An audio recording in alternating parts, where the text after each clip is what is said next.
Hi everyone and welcome back to Foibles and Fancies. Today I'm gonna talk to you about the Read Harder Challenge, specifically prompts 9, 5, and 13.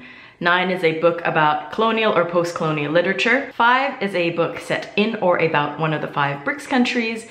And 13 is an Oprah Book Club selection.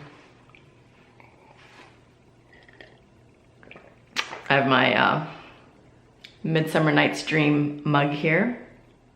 I thought I would first start with the prompt about colonial and post-colonial literature. Colonialism is a subject that's close to my heart. I often jokingly tell people that I am a product of colonization, and it's true. There is a race that was created because of colonization in Asia, and they are called Eurasians, and I am a Eurasian. My family comes from a long line of mixed-raced heritage, pedigree, I'm not really sure what to call it, but my mother's side is incredibly easy. It's essentially Burmese and English, and on my dad's side it's a lot more complicated. His family tree goes back to the 17th century if I'm not mistaken, and you see Scottish and English and Dutch and Portuguese, as well as Thai, or I guess back then it was Siam, Chinese, Indian, so many countries. I mean, I couldn't even list all of the countries that I possess blood of. So that's me. There are so many people like me out there in the world. We are called Eurasians, and we are a product of colonization. Having said all that, I haven't actually read very many books on the topic of colonization. I do find it interesting, and I'm certainly interested in reading more.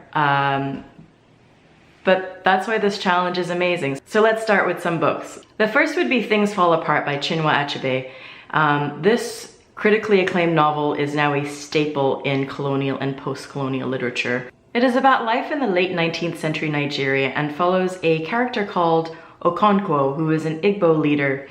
And the book takes you through his personal history and the customs of Igbo society. It then weaves in the influence of British colonialism and Christian missionaries on the Igbo community. I have not read this book, but it has been on my TBR for a very long time, so perhaps I'll read it this year. The second one, which I actually am about 2/3 through, is Salman Rushdie's Midnight's Children. This too is another staple in post-colonial literature. It is set in India, which means it also classifies as prompt 5, which is a book in or about one of the BRICS countries. Our protagonist, Salim Sinai, is born at midnight on August 15th in 1947, which is the exact moment that India claimed its independence from British rule. This story is about his life, and he also talks about the lives of his parents and his grandparents, so it most definitely squarely fits into the category of colonial and post-colonial literature. Midnight's Children is incredibly famous and highly regarded. Not only did it win the Man Booker Prize in 1981, it went on to win the Booker of Bookers, which was the 25th anniversary commemoration, as well as the Best of the Booker Award, which was the 40th anniversary commemoration of the Man Booker Prize. Another prize it won was the James Tait Black Memorial Prize. This book was well loved when it came out and continues to be well loved by the world of literary critics. It is a blend of magical realism and historical fiction. All of the children who were born between midnight and 1 a.m. on the date of India's independence were bestowed with a special gift, and Salim Sinai's gift was telepathic powers and an extraordinary sense of smell.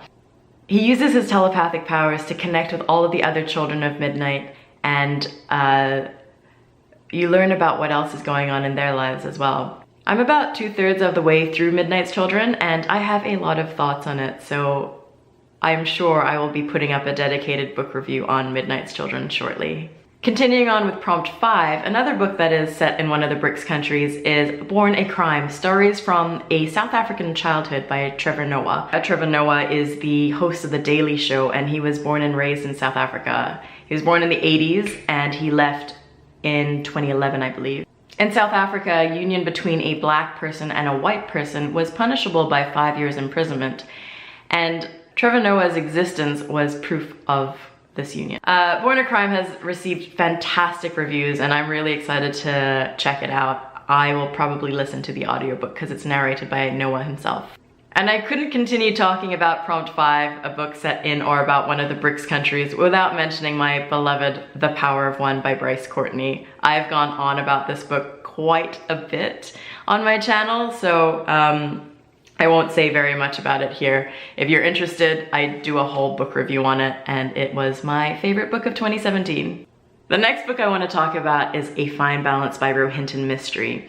I read this book about 5 years ago and I cannot recommend it enough. If you haven't read it, it satisfies at least 2 and possibly 3, if you want to spin it, prompts for the Read Harder Challenge. It is set in India in the 1970s. It was also the Oprah Book Club selection in November 2001, so it satisfies prompt 13, and it could loosely be considered post-colonial literature.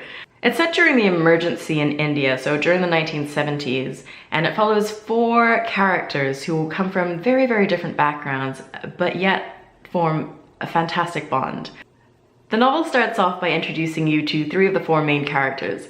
Ishvar, his nephew Omprakash, and Manek are all riding a train, and Manek cannot help but be drawn into the jovial conversation between Omprakash and Ishvar. I was immediately captured by the rich atmosphere. I actually felt like I was on the train myself and could hear the clanging and the chatter and the peddling and all of the bustle that came along with it. By chance, they find out that all 3 of them are heading towards the same address.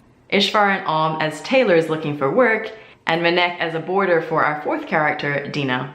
The chapters are broken down into individual stories. Mistry starts off by telling us about Dina Dalal from her childhood as well as her childhood dreams up until the point that she meets Manek and the tailors Ishvar and Om. The narrative is so detailed and interesting that you can't help but form a connection with Dina. Mistry then continues to do the same with Omprakash, Ishvar, and Manek.